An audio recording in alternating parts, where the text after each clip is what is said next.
The suspects have been killed, including a Muslim cleric accused of having ties to the extremist group they suspect to have planned attacks on Kampala. But why is security killing suspects? Is the Ugandan security sending a message of revenge? Is that the best way to do it anyway? Who is losing when security acts like this? This is the big talk, and I have a terrific panel to discuss this. Security Minister and an expert on intelligence, Major General Jim Muhwezi, is here with us, and also with us is Major General Mugisha Muntu, and also former presidential candidate Joseph Kabuleta. Gentlemen, welcome on the Big Talk. Thank you very much. Thank you. General, let me begin with you. When you appeared on NBS this week on Thursday, you said that there was a confrontation between some of these suspects and the security forces, but particularly Muslim cleric Cherevu, the Sheikh, who was killed in Nsanji. What do we know so far? You said you had not yet gotten full detail. I would imagine that by now at least there's some information. What do we know so far?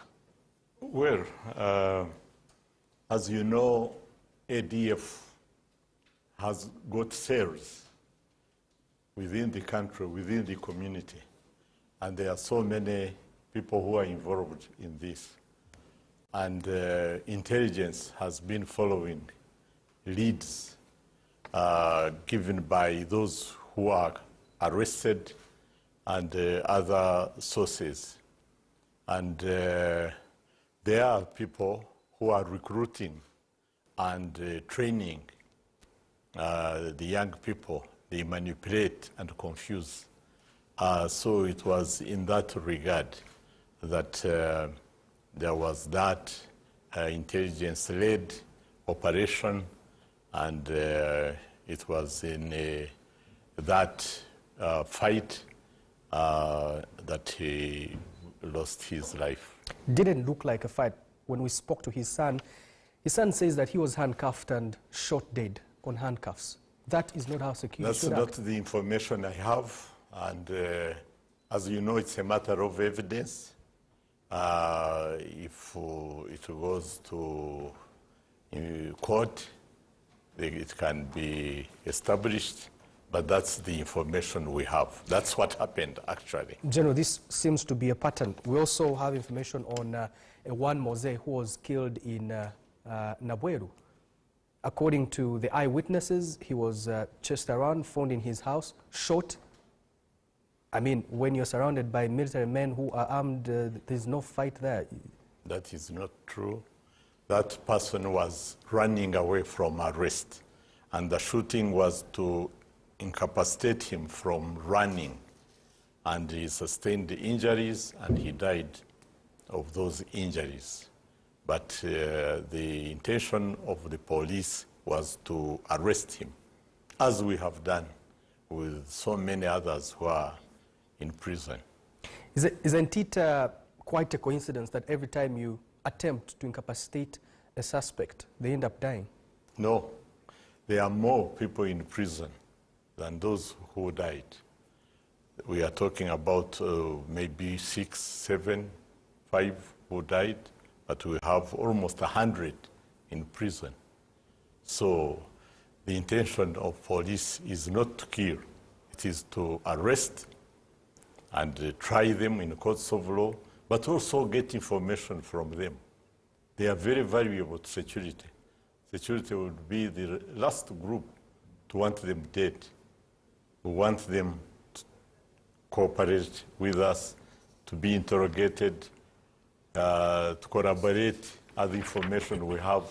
They are of high value, intelligence value. The 4 men who were killed in a shootout in a frontier town near western Uganda, near the western border with the DRC Congo, were they armed, and were you trying to incapacitate them and they ended up dying? No, we had information that they were terrorists going to cross, who were inside recruiting and taking recruits across the border. And there was an ambush by JAT, Joint Anti-Terrorism Task Force group. And indeed, they were taking logistics and taking children. including juveniles, by the way. And they fell into that ambush. That's how they died. And about 13 recruits were rescued. Let's get the full details of what could have possibly happened with our reporter, Julius Nabimanya, who is in Western Uganda, to give us maybe a brief of what eyewitnesses could have said on that incident. Julius, what do we know about the men that were killed by the security forces in the districts around the western border with the DRC? Currently, what we have to first know that Congolese have been crossing as refugees from DRC to Uganda for some time, but in June this year, the number increased. So the intelligence of Ntoroko and the neighboring districts of Bundubujo, when they became suspicious that there are ADF suspects who are disguising as refugees, they started investigating them.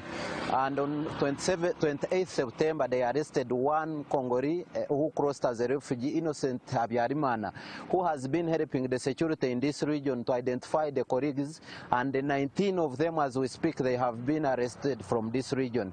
But on 17th November 2021, the 4 Congolese who were also in Ntoroko were shot dead in Chisenge, that is Karugutu in Ntoroko district where I am. And this, according to the RDC of Ntoroko, Misha Kawamara, they were resisting arrest. But I talked to some people here who say that these people were moving from Bundubujo to Ntoroko, and a certain officer in a civilian dressing civilian, he stopped them and I shot them dead immediately. So they were later taken to Fort Portal Regional Referral Hospital. But the deceased canary, what I also understood, the information I got, one was Yasin at India, who is alleged to be the head of the ADF collaborators, and also Musa Biarhanga, who is the boat operator, who has been taking who was coming from DRC but picking the recruits. We also got Matthias Joshua and Bagonza, who allegedly have been assisting to transport the recruits from Montandi across Semuriki to across point of the Liver Semuriki. These are alleged that they have been getting recruits from Ntoroko district, taking them to DRC in certain camps to train them on very many issues, especially on these blasts. That is what the security is saying, and the reason why they shot them dead. But the eyewitness only showed the officers in a civilian were shooting them. That's all they can tell. Canary from Ntoroko, where I am now. Julius, thanks for that report. General, allow me to engage you again. What the eyewitnesses saying in Ntoroko is different from what you're saying. What eyewitnesses saying in Sanji is different from your own account. What eyewitnesses say in what happened in Nabweru is different from your account. How come that there's this diversion from what the truth could be? I don't know who those eyewitnesses are. May I have reports from the officers who carried out the operation? It was an ambush. Now they are talking about different story, but I am telling you the information we have is that there was information, like he's saying, and they laid an ambush, and indeed people came. You know, these terrorists came with the recruits, and the recruits are there. I'm sure they are going to give us the true account. Are you trying to send a message that you killed our people and therefore we'll kill your people? Is this a message of revenge? I'm saying that we had information that terrorists are coming to cross through a particular place, and an ambush was laid. Of course, they tried to escape. They were shot in the operation. And of course, there were arrests of those who didn't fight, who didn't try to run away. They were apprehended, and they are with us.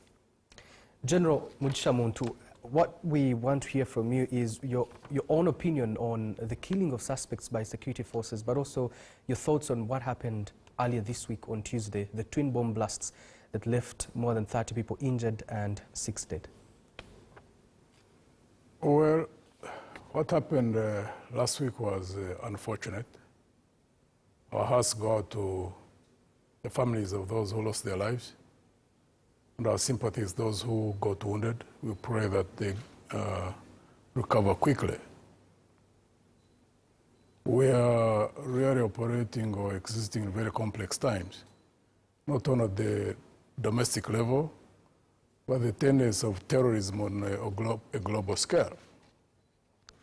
Terrorism normally is a tool of those who are grieved, but also are weak and are not able to confront the national state security apparatus, depending on where they are operating from. But unfortunately, they tend also to be disoriented in terms of how to overcome whatever challenges they meet. Disoriented in the sense that terrorism of the nature that we see happening globally and even locally is indiscriminate. Because ordinarily when you are aggrieved, you are fighting against this that is repressive. The purpose is to rescue people who are oppressed. And therefore, ordinarily, you should choose methods which target those who bear arms. Fight whatever strategy you use, whether it is guerrilla warfare, whether it is conventional warfare, but basically targeting the national state security apparatus. Police, army, intelligence services, you cripple the regime and you take over and you liberate the people. But when groups are weak, they are grieved but disoriented, they use terrorism. Terrorism is indiscriminate. Even innocent people will die. And normally the purpose is to create fear and either cause disenchantment in society or cripple the economy with the hope that they can turn the population against a regime. Fear is the tool. Now, how regimes respond becomes very, very critical. If there's discipline in a regime, and they know the intentions of the terrorist groups, then they operate in such a way of neutralizing the terrorists, but also ensuring that the population is not turned against the regime. The unfortunate thing we have now in our kind of situation, at least locally, several things on this. One, we don't know yet whether it is local, it is just ADF, or whether it has links with the international groups like ISIS. The signals coming from the regime are not clear. At least for me, I have not yet known whether they are linked to ISIS or not. If they are, then there's a larger agenda. And we have seen that happen in the past, even when in the north, there's the Khartoum government then went to supporting Kony. Right now, we see Mozambique, we see Somalia. It's a global network. And the regional forces need to coordinate to eliminate that threat. However, the regimes themselves must be very, very careful. Now I have to come back to our own situation at home. Because the innocent citizen needs protection.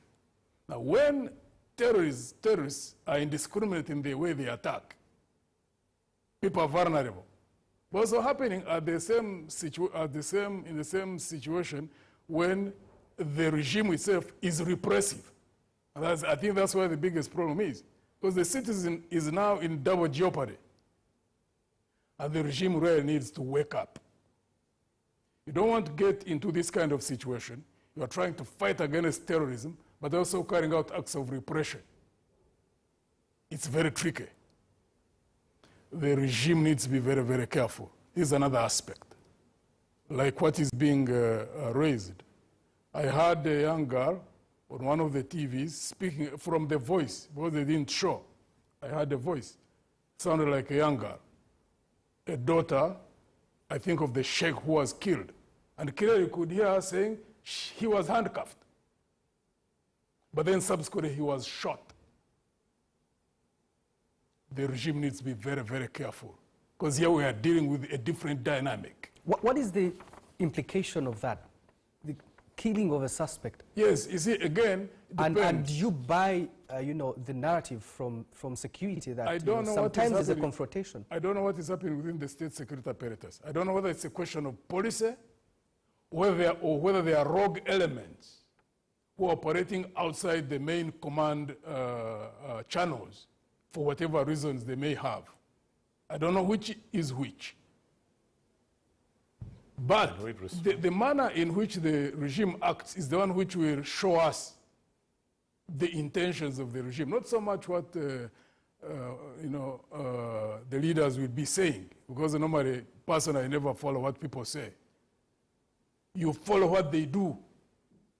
It is what brings out the intention.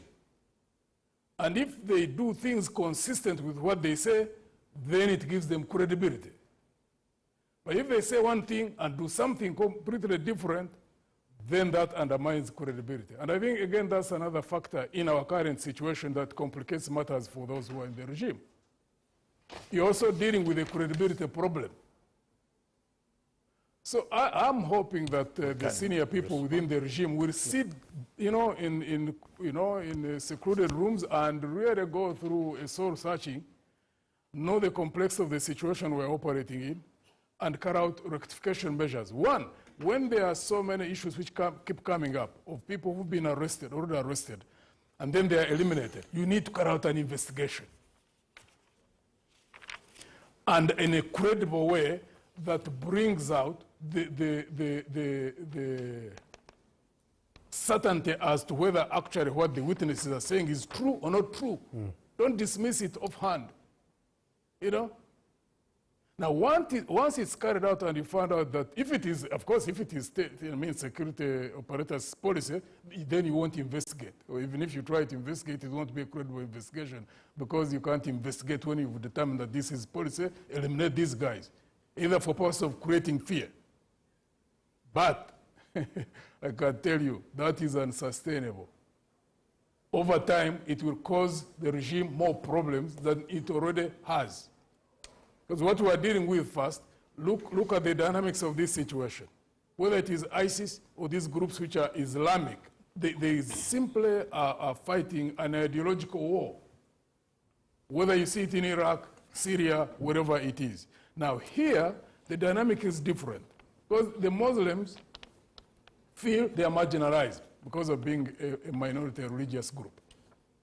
So when you are dealing with a few who are mixed up for whatever reason, but are trying to hide behind a religious identity, you have to be careful how you deal with that situation, because it can cause you a bigger problem than what you are trying to solve. Okay, Joseph Kabuleta, I'll turn to you, General, in a bit.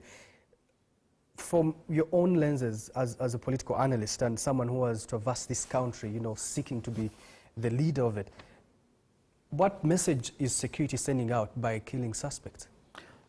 First of all, security, before I get to answer your question, there's a lot of confusion, even in the first responses to scenarios like this, because we have the security minister talking, we have the police spokesperson talking, we have the president issuing statements on Twitter and speaking, and some of them are totally contradictory. And even from, occupying a seat of a former journalist, I'm saying, who do I believe?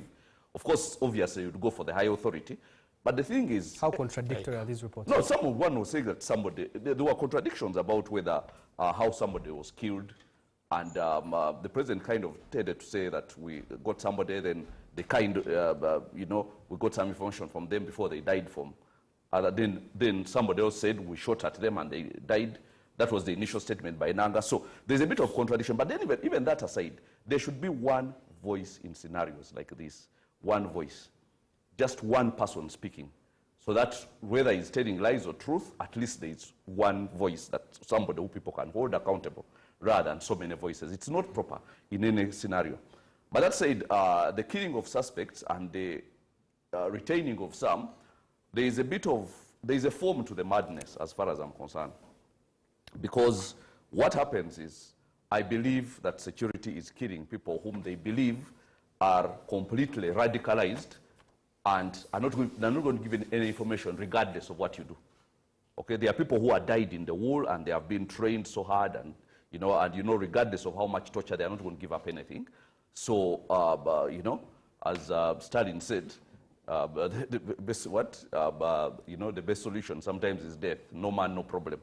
That's how some of these people are thinking. So now, because some of these people are actually people who were ADF before, and there was an offensive that went, and you remember they were bragging about how they crushed ADF and so on.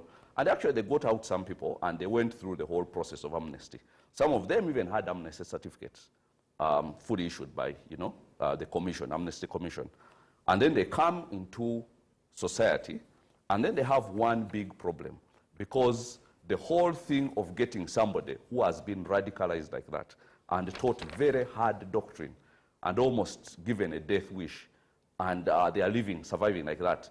There are three things you have to do. Of course, the disarmament, which they do very well, demobilization, which they do somehow, and then there's also the bit of resettlement, which they do not do.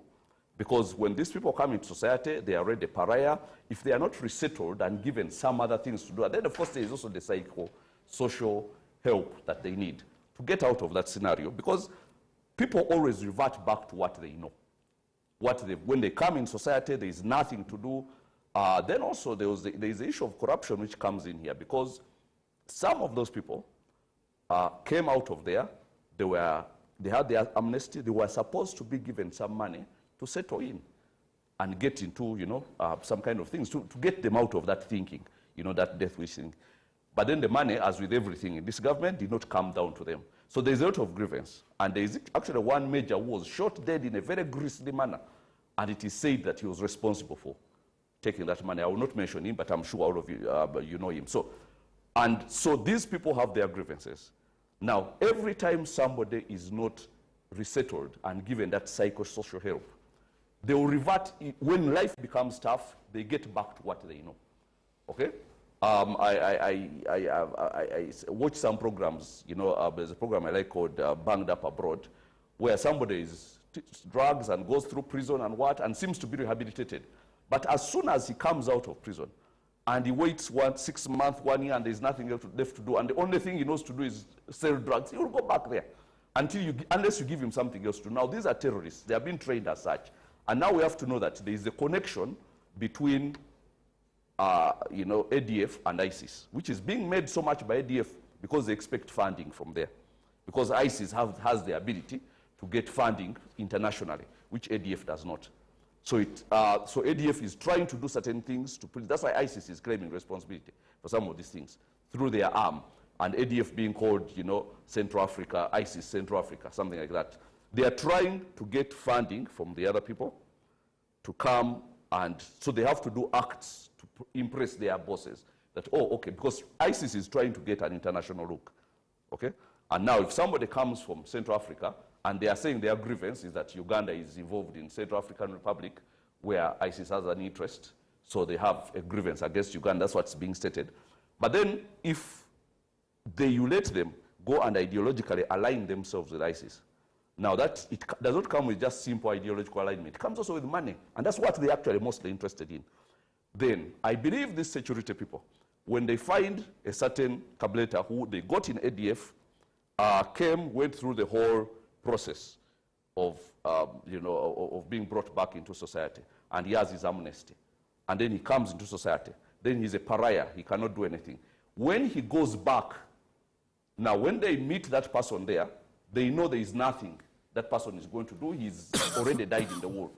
Now, those are the ones they are usually shooting. Now, these informers who are just, at the bottom line of the indoctrination, those ones they can retain, because that one with a little torture, they can give you some information and so on. But the whole thing comes to, if we are actually going to end this urban terrorism, there has to be a clear program to do it. Because there's been a lot of people who have been, their only training is terrorism. So unless they get something else to do, because you see, even as somebody who reads the Bible, when Jesus comes and takes his disciples away from fishing for 3 years, when he dies and they don't know what to do, they say, let's go back fishing. Because that's the only thing they know to do. Okay?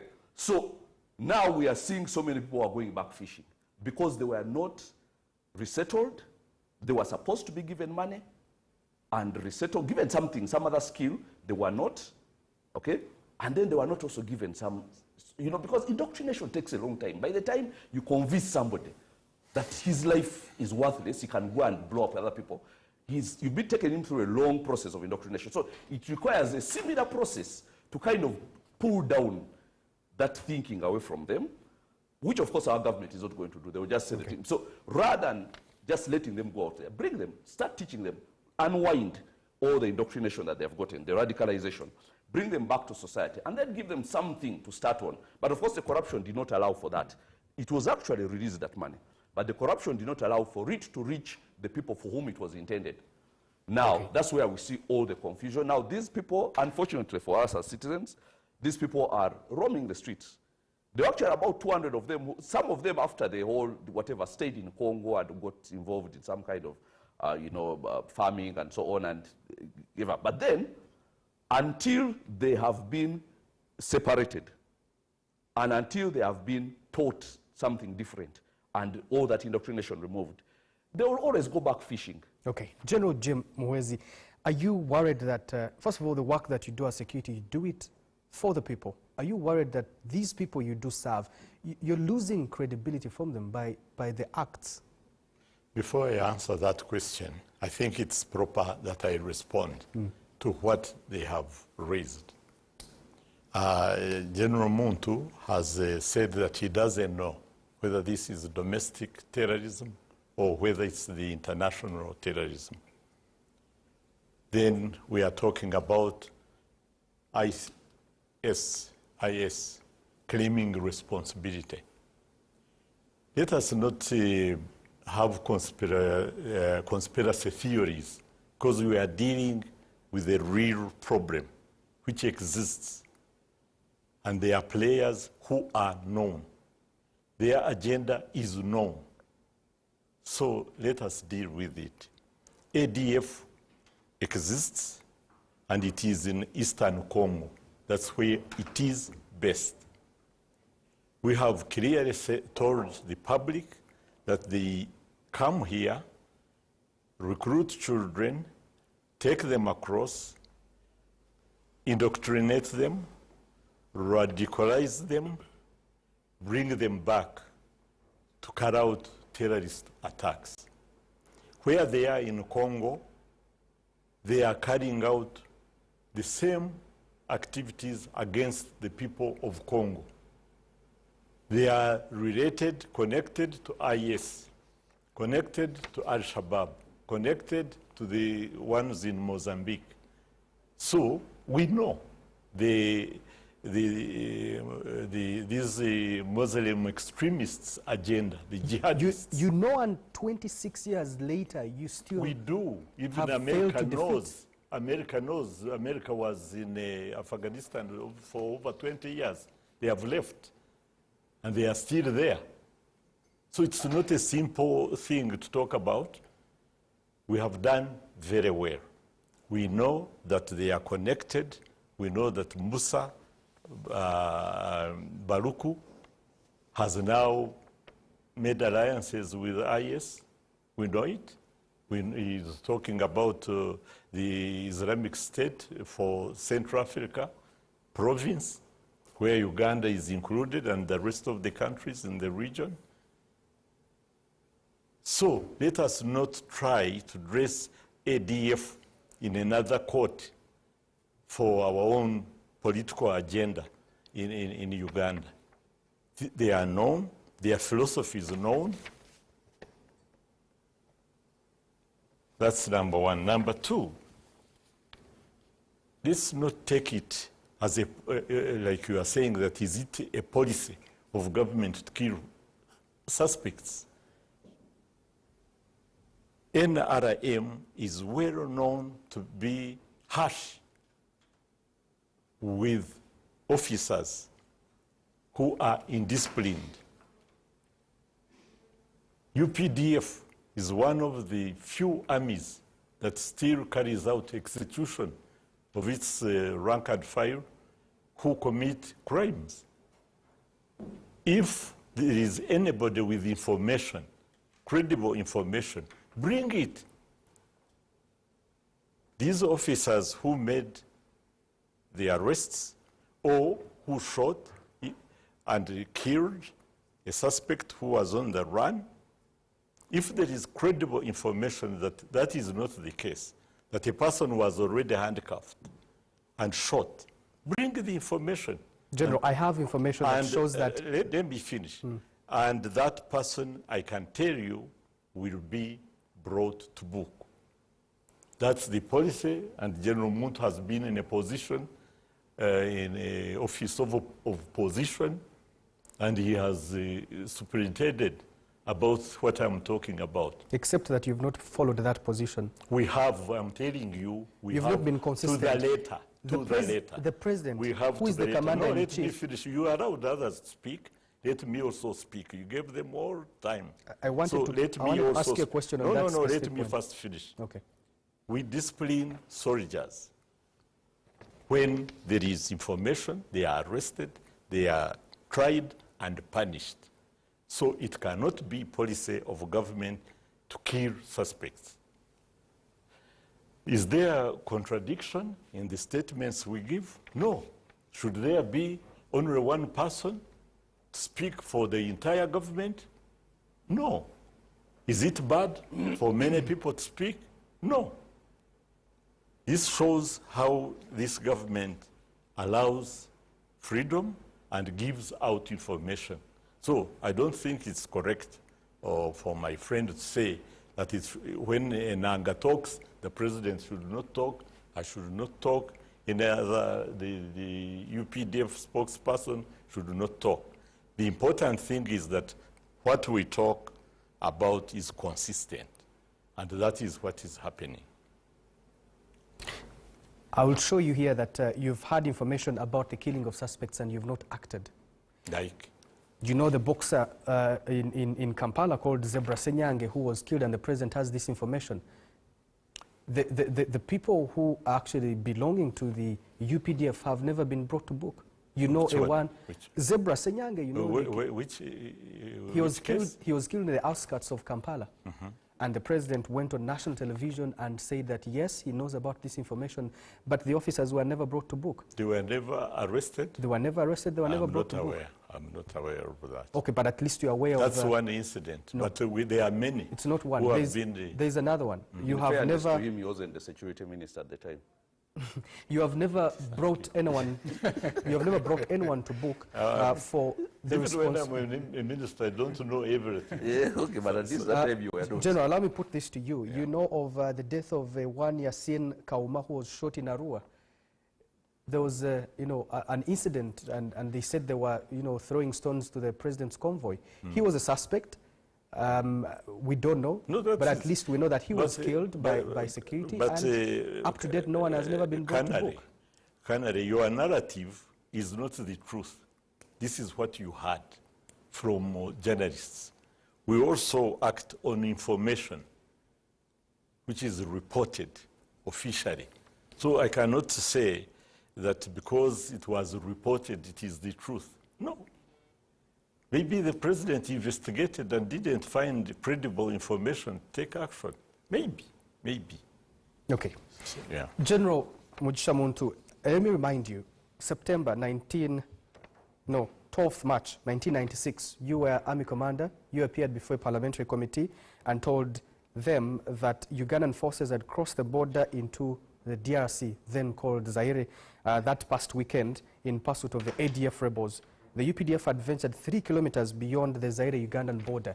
Yeah. This is 1996, when 2021. Yeah. Why do you think, in your own opinion, that the ADF has persisted this long, despite heavy investment in the security of Uganda? Fighting terrorism is not easy. And you can, for example, compare the South Sudan situation when Khartoum was in charge. It had taken a long time before Kony could be fully neutralized, because he had a rear. That was the biggest factor why Kony was never eliminated for the longest time. he could withdraw into South Sudan, replenish, recruit, retrain, and do all kinds of things with all the logistic support he was getting from Khartoum. When Juba and that whole southern Sudan belt was taken by SPLA, and allowed access to UPDF to carry out operations, that's when Konyi was neutralized, because he no longer had any rear. Congo has been a little bit different. And I think ultimately either the Congolese army will have to have the effectiveness to eliminate that threat, or work, if they agree with Uganda and UPDF enters and they collaborate with the Congolese forces to the extent that they are able to neutralize the bases of ADF and deny them any further sanctuary. Short of that, they can even remain there for another 50 years. Now, I am clearly aware about ADF, and I know it to be a terrorist organization in the manner in which it operates. I mean, you can see even the manner in which they attacked and killed the Kichwamba students. So I have no doubt about that. What I was not clear about is its linkage with either ICIR or whichever other group. Because if it is linked, then it is part of the international network of that group. It has got its own ideological direction. So it's not the issue. I appreciate even the security forces to the extent that for a long time, what succeeds is fewer attempts than what is neutralized. That one I'm aware. However, the complexity of fighting against an internal insurgency or fighting terrorism also is dependent on the dominant thinking in a regime. Because the Honorable Jim had raised a question of something being state policy or not.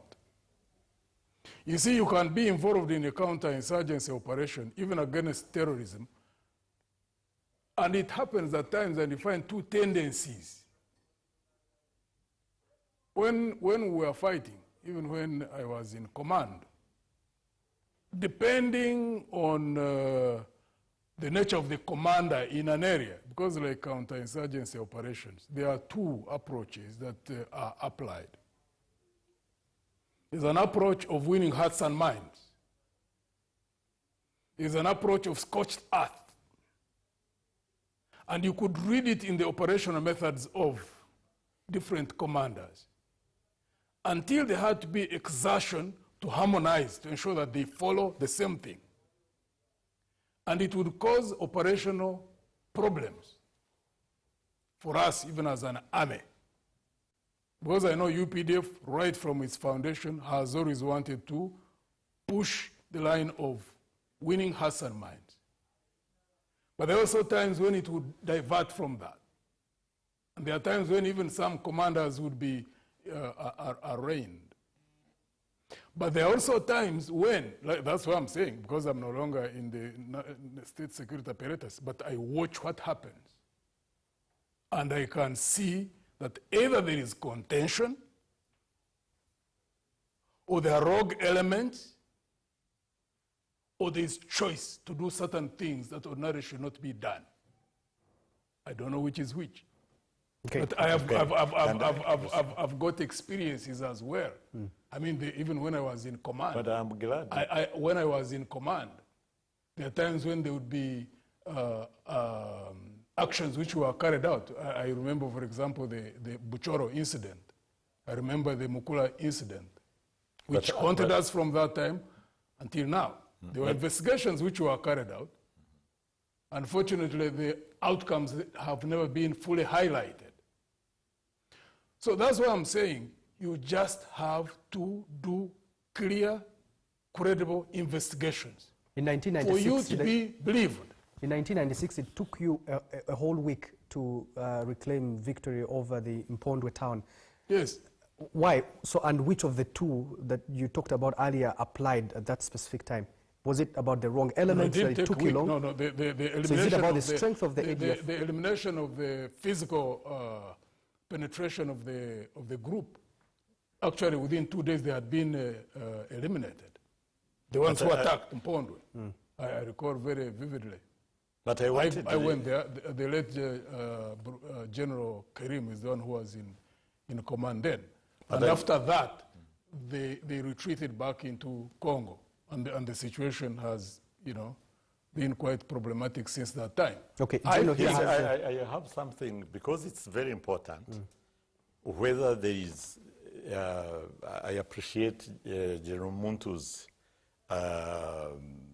openness in saying that UPDF policy is to win the minds of people. And the foundation of it. Yes, the foundation.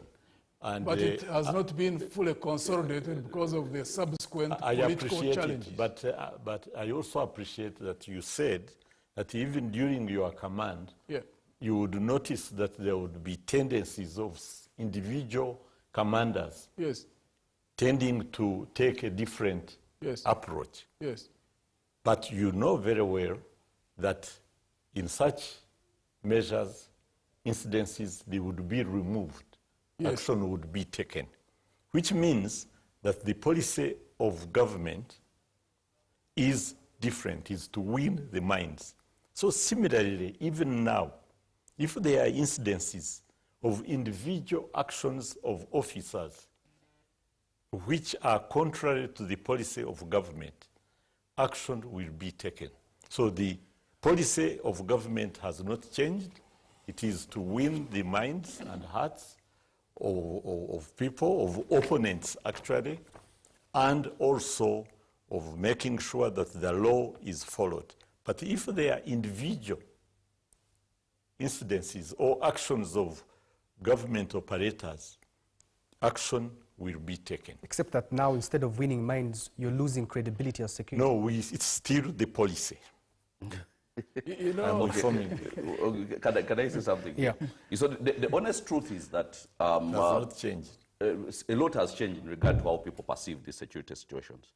I remember in 2010 when there was, those terrorist attacks in Kampala. All over the city, everybody wanted to be involved with security in getting, the culprits or anybody who was a terrorist, because the community was with the government in that regard, not necessarily politically, but in that regard. We want to get rid of terrorists and what. But now when you look across, you see a lot of skepticism. Nobody seems to believe anything that is said. Like somebody will believe something so off as long as it's not official. Anything official is disbelieved outright true. You know that, and there's all sorts of theories going on because nobody trusts the government any longer. No. Nobody trusts the security forces any longer. True. And everybody seems to want to think. Seems to want to think. I'm in the community. No, so am I. No, I mean you were for 5 years when you were in purgatory, but now you are back in the. But now you are back on the round table. And let me tell you this. 0.5. Actually, it was 0.4. It's only 0.5. But thank you for giving me an extra one. But here is the thing: he was in purgatory for 5 years, and he knows. I'll tell you, there is a form to all this because you remember. The guy was called Afande Benz, Benz Tomushabe or something like that. Demobilized from the army, from rebels, brought here, promised heaven on earth and everything, got nothing, he ended up an armed robber. Eventually arrested, released, I don't know where he is actually right now, but all because he only knew the gun, they bring him here, they don't give him anything to do, they don't give any of the promises that, they made to him. Then there's also the West Nile Bank Front, if you remember, the rebel group. Same thing, the Aliba Mose and what's he called? The guy who was in Amin's, who was in Amin's, who was a minister in Amin's regime, started at West Nile Bank Front. Same thing, promised a lot, nothing happens. Juma Oris, yes. Same thing, promised a lot, nothing happens. For the most part, some of them maybe because of age, like for instance, Juma Oris, they tend to just move on and so on. But the younger ones still have a lot of energy, and there's a lot they can do. And now I'm telling this to Honorable Jim Muhwezi. You are the security minister. The truth is, unless you solve the issue of people who have been taken out of rebel groups, unless you solve the issue of psychosocial support to turn down, pull down all the indoctrination. No, let me finish, my.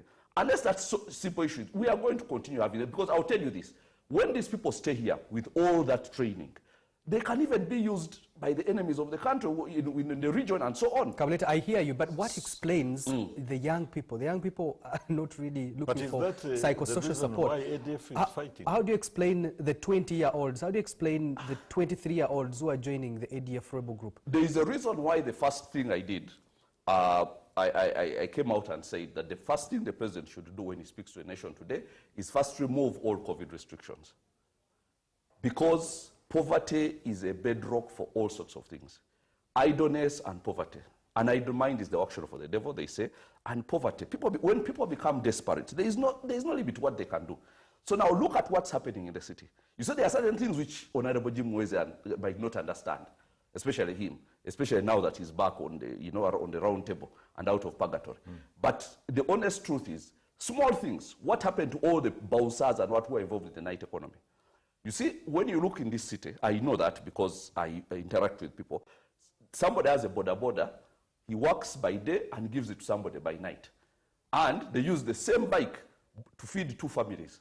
One working in the days, one working in the night. You wouldn't know that. It's none of you. But now you put a useless and senseless and mindless curfew for what? What is that serving? Now, that means the other man who was working in the night has nothing to do. That means all the people who are involved in the night economy have nothing to do. Now, and there are certain things which I remember when, after July 2010, when they were chasing the Al-Shabaab and so on, it was a very detailed, investigation that they would follow, because that one was easier. They would follow most of the Somalis coming to the border, then they would use the Somali community in Uganda. If you'd see any Somali whom you do not understand, you don't know, because they are a small community, they know each other. So they would be the ones actually telling on security that, this one we don't know, he just came in here. We are still studying, but we don't know. So then they will point them in a certain direction. Now, a lot of goodwill has been lost, that's the truth. I don't know how many, and even there was a sale which was bust, because neighbors looked and said, that house, the people who stay there, don't move out except at night. They only move out at night, they only move out with concealed faces, it's very suspicious. And the neighbors are the ones who reported it. They went in there and they found they were manufacturing bombs. Now, people moving with concealed faces, thanks to COVID, it's normal. If people moved on that night, people would not know because they were also sleeping. So you're saying COVID... No, the point is, there are certain scenarios which first have to be... There are certain scenarios which first have to be... We should not mix up things. No. Let me tell you, the economic situation in the country has made it very easy for people to recruit into anything. Okay? And I'm talking about anything. To the point that somebody comes, an NGO comes and says, we are training young girls to sleep with dogs and we are taking to the UK. And there are people who want to do that because of the economic situation. You have to get to the root of the economic situation because that's what changes everything. Now, just 1 minute. Then there's a lot of disenfranchisement and from people feeling they are not involved in this. That time, fighting terrorism was a community affair. People were telling on each other, we don't understand this. This one, we don't understand him. His movements are a bit suspect and so on. But now that is not there because everybody seems... I've seen the attitude of people towards this whole terrorist thing. There are even some who believe it is orchestrated so that they can continue with this, state of emergency that we have been in. There are some people actually who believe that, and there are so many. And it might be difficult to convince them otherwise. The first bomb attacks, people are saying, how can you have a bomb explode in a bus and then one person dies? That's fake. These people are the very people putting the bombs. I've had that talk, and I'm sure so have you. Now, then another bomb comes and then says, this is what? It's only actually now, this latest one, where the element of voluntary or involuntary suicide bombers are most likely involuntary, but people who are just given to carry luggage somewhere and so on, which they don't know what is in there and it's detonated. Now, it's only that has kind of made people stand and take notice that something might be going on. But it has been going on for a while, and it is scaring to Ugandans, by the way. And these people who have been touting security as their biggest, the one thing they hold on to that they've done well, now Ugandans are insecure. So now you failed us in the economy, you failed us in everything, just about everything. Thanks, so if you failed us with security, then you have nothing left. We'll begin on that note when we return from this break. We'll be discussing now the the terrorists have changed tactics, right from abandoning bombs in strategic places and detonating them to suicide bombers.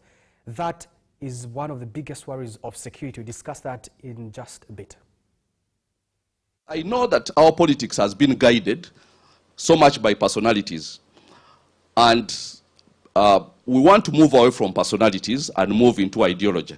That is our purpose. So what is the one ideology that we selected? We sat as a group and selected one thing that is urgent to this country, and that is the idea of economic empowerment. Because the one thing that has been taken away from our people is their financial dignity. They have been stripped, they have been turned into beggars, they have been turned into everything, you know, government help us, government help us. Yet in actual sense, many of these people have the abilities to go and do something for themselves if they were just given a little support. But then it's important to know that the people who have held us captive for more than 3.5 decades have the means to control the wealth of this country. But they do not have the means to control our conversation. And there is no meaningful change that comes unless we change what we are talking about. And I've told the people here these days that whoever rules the narrative actually owns the whole thing. So apart from actually controlling wealth, they have to keep the public fed with a certain narrative of, you know, giving them talking points, and then you talk about things, and it's a major, major thing in this country. Even for all TVs I go to and so on, they are making you discuss very insignificant things while all the resources of the country are being taken. Every single war in the world right now is about one thing and one thing, resources. And everything you hear, people who are being cut with Bijambi and what, let me tell you, it's about resources. One thing only, resources. So we have to start talking about the elephant in the room, which is resources. The resources of this country. Why do some people believe that they have almost a divine right to own every wealth in this country while they treat the rest of the people as squatters in our own country? Now, we might not be able to change the politics unless we actually start changing the conversation. Now, I'm tasking these people here from all their regions to go to their regions, and we as a team will be visiting all these 17 regions one after the other to get people to talk about, do you know what is in this land of yours? You are from Bukedi. Do you know how many minerals are here? Do you know what you can do for yourselves from this region? Do you know how much wealth is deposited in this place? Or are you just talking about things which somebody is stealing your wealth and giving you talking points which have no bearing on improving your lifestyle? So we want to task all these people to go and change the conversation in their place and create an ideology that is going to guide the next political dispensation. Because I've seen all the organizations of people trying to guide the next political dispensation, and all of them are built around one thing and one thing only, personalities. None about ideology. And we have to move away from that. Because if we stay on the issue of personalities, there is no guarantee that we will not replace Museveni with another Museveni. Unless the electorate is actually enlightened about what it is they are fighting for. We do not want an electorate to fight for anybody. We want them to fight for themselves. We are telling them that when you stand up to fight with us, the National Economic Empowerment Dialogue, you're fighting for yourself, not for any personality. Economic dialogue. What is this about? Are you calling us to talk about money? Are we getting the money? How are we getting the money? That's exactly what I'm doing. And my format is because, as I was telling you, I didn't want anybody's ideas to go to bed. Yes. Because I didn't want mine to go to bed either. Yeah. So we are calling on everybody who lost in the election, runners up, first, second runners up, and so on. And we're creating a platform for them, because typically in our politics, after you lose, nobody wants to hear what you have to say. Oh, yes. Until perhaps the next election cycle. And so all those ideas are kind of thrown away, and we do not want that. So the National Economic Empowerment Dialogue, NEED, which was created because there is a need of economic empowerment. Yes. Now, calls upon all those people joining us, who did not go through, who want a platform. So we are creating a platform for them to come and actually give their ideas, and then we kind of, you know, process those ideas into some major thing, especially about economic empowerment, because that's the most urgent need, pun intended, for in the country right now. So this is precisely what we are doing. I know that our politics has been guided so much by personalities. And we want to move away from personalities and move into ideology. That is our purpose. So what is the one ideology that we selected? We sat as a group and selected one thing that is urgent to this country, and that is the idea of economic empowerment. Because the one thing that has been taken away from our people is their financial dignity. They have been stripped, they have been turned into beggars, they have been turned into everything, you know, government help us, government help us. Yet in actual sense, many of these people have the abilities to go and do something for themselves if they were just given a little support. But then it's important to know that the people who have held us captive for more than 3.5 decades have the means to control the wealth of this country.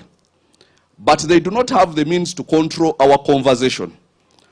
And there is no meaningful change that comes unless we change what we are talking about.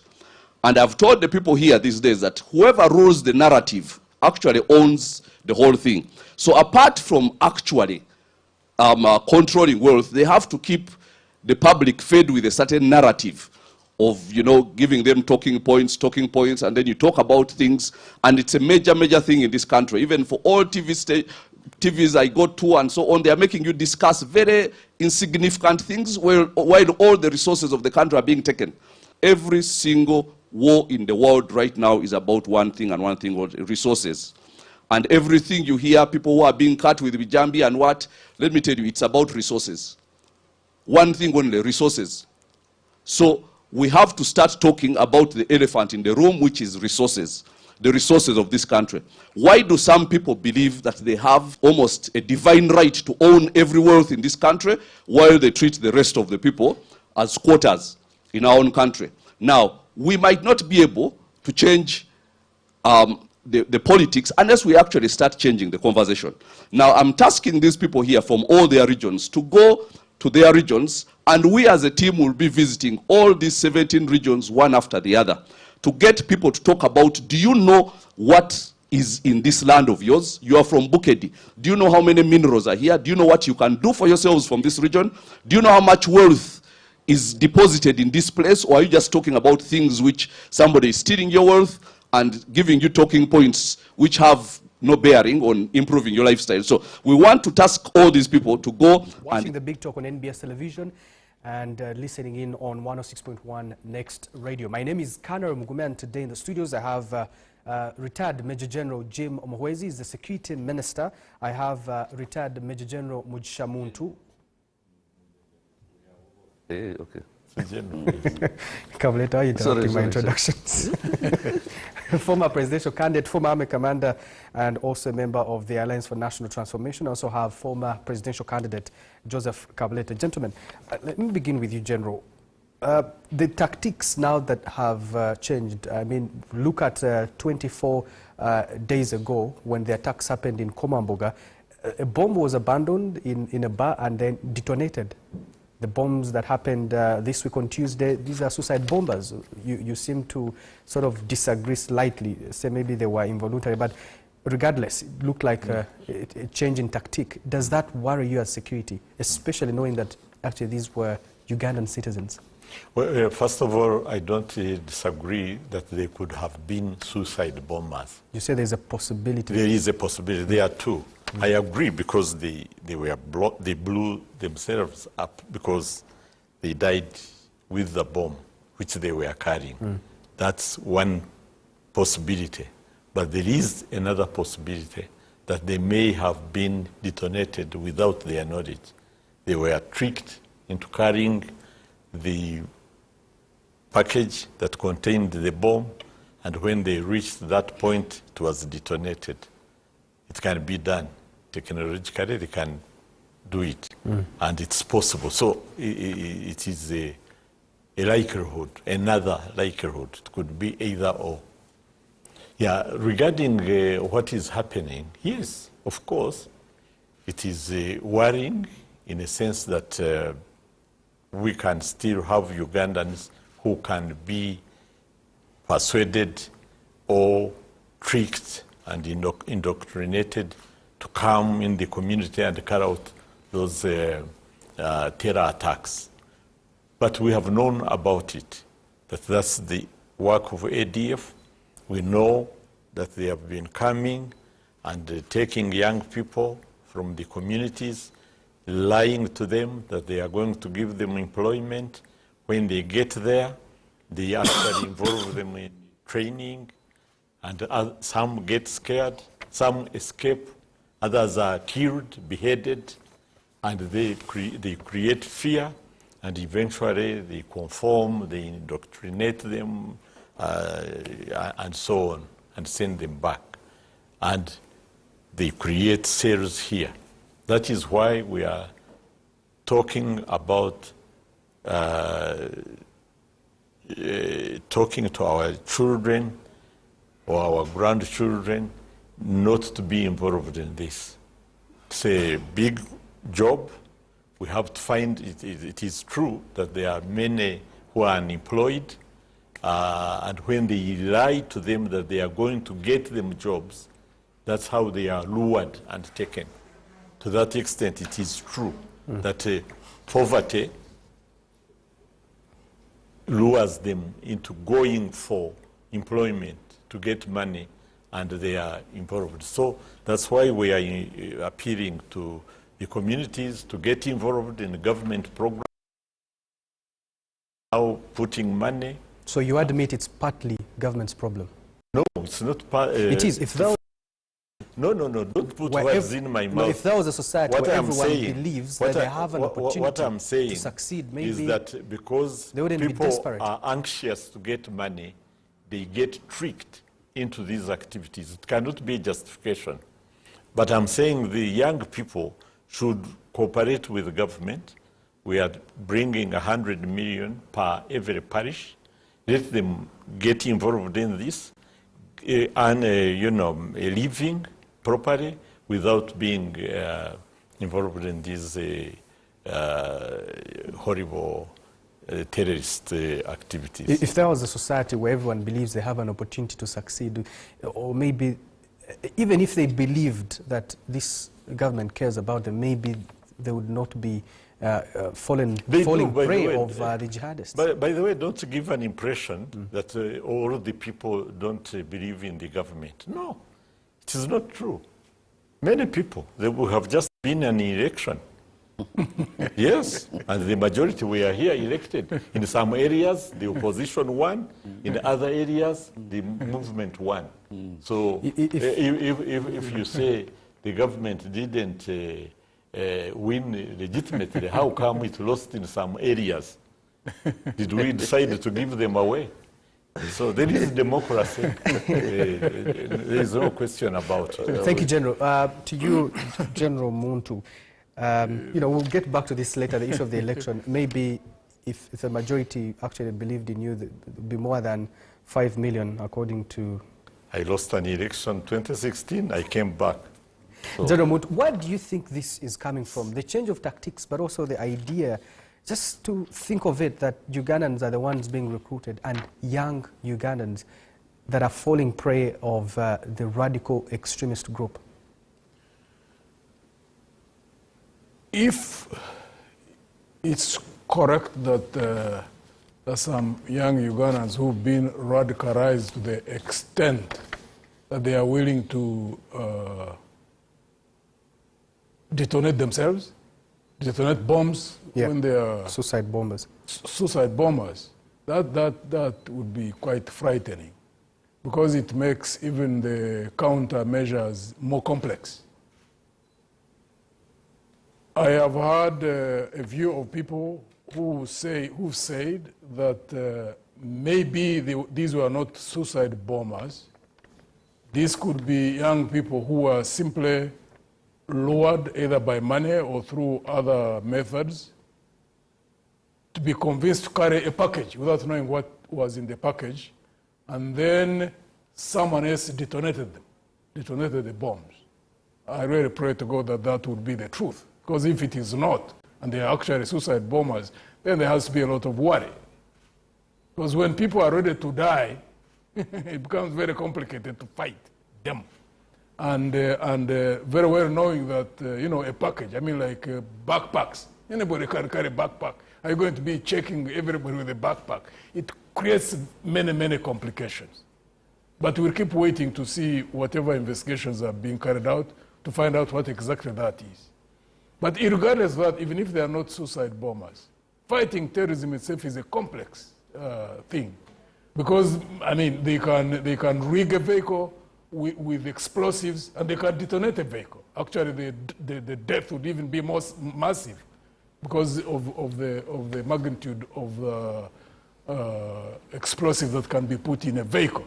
So it creates a lot of vulnerability. So one hopes that the regime is going to continue putting more resources in terms of training, in terms of motivating those who are involved in that area, and also continue building international networks to ensure that these groups which are local are eliminated, but even those which could be inspired by external operators internationally are also denied sanctuary, domestically as well within the region. That must be a focus of all of us, because terrorism of this nature is indiscriminate. You don't know when you are walking past where the bomb is going to be detonated.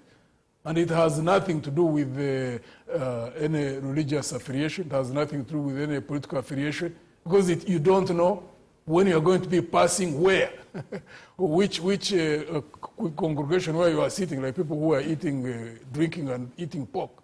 Well, it's only Muslims wouldn't be there, but all other religious groups would be there. But even if you are a Muslim or a Protestant or a Catholic or Pentecostal, whoever you are, you could be walking by Parliamentary Avenue or near police when that bomb goes off. So it is a threat to all of us. And therefore, we have to really hope that the regime keeps on putting a lot of effort in stamping it out. Do you want to get to the root cause of the problem, especially in the recruitment, even if it's not just about suicide bombers? Yes.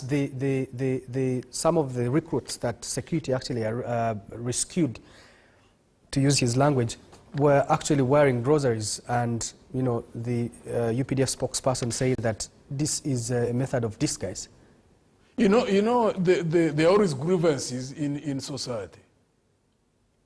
However, it depends on the culture of how grievances are resolved. That's another thing which the regime needs really to work on, because it's also part of the problem. When a society has internal contradictions, political contradictions, and it has not evolved a culture of resolving them without use of violence, if it has not democratized fully, if it is not transparent in the manner in which conflicts are resolved, then the only differentiation is who uses which method. Because, I mean, I here and General Jim here, in 81, we had grievances.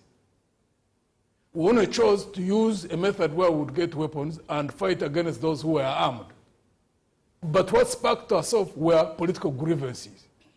So right now, there are many people who are grieved, and they want to solve the problem that they see as a political grievance. Now, the only difference now is that there are those who will choose to use terrorism. I don't believe in terrorism myself, because I know it is indiscriminate. But that is not to say that there aren't people who are really aggrieved politically. But now, the issue, and it's really a very complicated situation, because we have got terrorism, which is indiscriminate, that we all must fight against. And as far as I'm concerned, that's the position I would take, me as an individual. Any group which uses indiscriminate means, I would do everything humanly possible to fight against it, whenever I have got capabilities to do so. However, I also recognize that when you have got a society where there are grievances, that there must be developed mechanisms where people are able to resolve them, and there is satisfaction that, yes, we got into, for example, a political contestation. That's why it's very difficult to separate these issues when we are involved in this kind of situation that we are in, right now. Let me tell you, referring to what General Jim had just referred to, he talked about the election. Many people don't recognize 2004. Because if we had talked about the state security apparatus, we talked about UPDF, the end state was always to use the winning of hearts and minds. That was an end state. That was an intention. And we are building towards that. because definitely we were not 100%. We were on the way, and there was a lot of effort, there were a lot of resources being put into that. 2004, when the Constitution was amended, people don't know the consequences of that. Because when that was amended, a safety valve was removed. And we are operating in an environment where those of us who are in the opposition, General Jim will not accept that, those who are in the movement may not accept that we look at the regime as led by a General Museveni, who's looking at hang on to power at any cost. That has its own ramifications. And it interfered with the development of the state security apparatus, UPDF, police, and intelligence services, to keep on building themselves to become credible institutions that the population would trust in, that would be foundations for good governance, regardless of which political group would be in power. So when 2004 happened, and General Museveni chose to use the state security apparatus for his hang-on to power, that changed the dynamics. That's the confusion that we do face today. I wanted to, before I make a comment on that one, I wanted to talk about the Rosary issue. Maybe it speaks to what we said, and we've been saying, that these people are tricked. They are not going to be recruited into terrorism, but they are going to work. They are attracted by money, and they could be actually genuine Christian Catholics with their rosaries going to get employment. That's the point I wanted to make. Then I wanted to really appeal to my friends here and those outside that let us try and separate political contestation from security. There is no reason why we should mix the two and give an impression that ADF may be operating here because of the political instability. Because they are not operating here alone. They are operating in DRC Congo, in Mozambique, in everywhere. In West Africa, we know the Boko Haram, what they are doing. And Europe, and so on. So their agenda is different.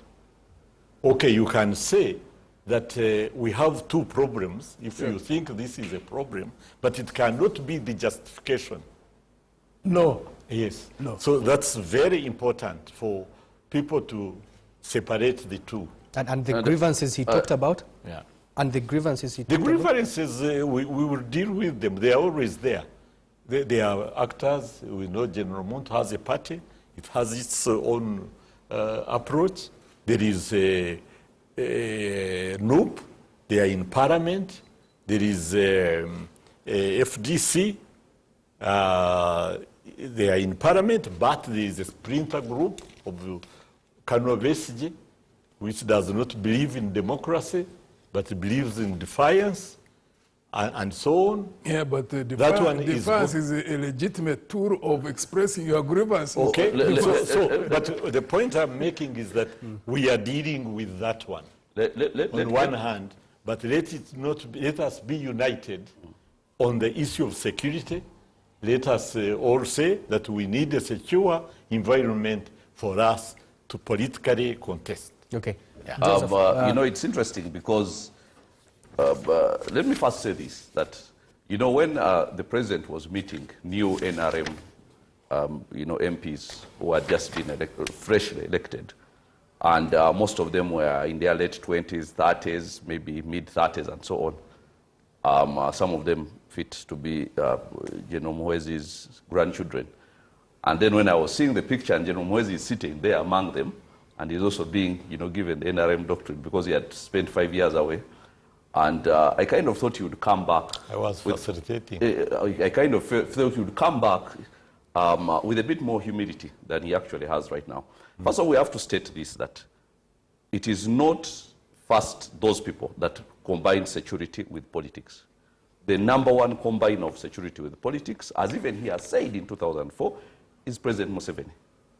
He's the one who will always revert to security when there's an election, which is supposed to be. The general theme is always about we have the army, and fronting it. You know, I remember on the day of the election, I wasn't here in Kampala. I was where I was going to, you know, to vote. But somebody told me that the vehicles that were moving in the city, he thought he was seeing a Rambo movie. You know, and we are going to vote. And we're going to vote. What's the point? So the mixing of security, militarization of politics is Museveni's, you know, invention, and he cannot put it on anybody else. Now, as far as the grievances are concerned, there have been previous rebel groups that have come up. Remember the Buseruka incident? It vanished completely because the society was not interested in, you know, hosting any rebels. There was no grievance. People were going about the agriculture and so on. So as soon as people came up there and people knew, the community rose up against them and made it very easy for security to go. But there are disputes. There is a reason why ADF is that side. Okay? There is a reason why it is easy for them to recruit. There are disputes there which were being handled, you know, with the hammer. You remember the Rezuru thing and so on. So there's a lot of grievance in that place. And people who are angry and silently angry, okay? And they can very easily be flipped to the other side. But then also these people, these generals here who are, you know, sitting the other side of me, let them not confuse what they did in 1980. What they did in the 1980s was actually terrorism, because while they were fighting, you know, armed people, Charigonza was in Kampala blowing up buses and so on. You can't fight a guerrilla warfare when people are going about normal business. Okay? And actually now, nowhere in the world will you hear there are guerrillas. The word has been termed terrorism. Anybody who uses death and disruption to overthrow a legitimately elected government is a terrorist. Now, the last guerrillas I heard of were Tamil Tiger. Okay? But eventually the terminology turned into terrorists. Because now the terminology, let me finish. Let me finish.